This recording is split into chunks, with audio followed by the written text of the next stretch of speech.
Što mislite? Neki je čovjek imao 2 sina. Došao je prvom i rekao: Sine, idi i radi danas u vinogradu. On mu je odgovorio: Neću.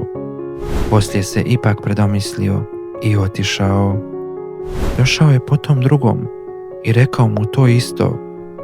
On mu je odgovorio: Evo, gospodine, idem. Ali nije otišao. Koji je od te dvojice poslušao svojega oca? Onaj prvi, kazali su.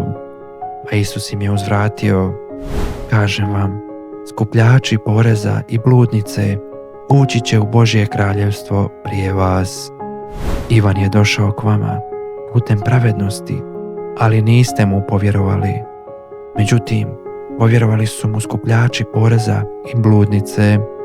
Premda ste to vidjeli, vi se ni poslije niste predomislili i niste mu vjerovali.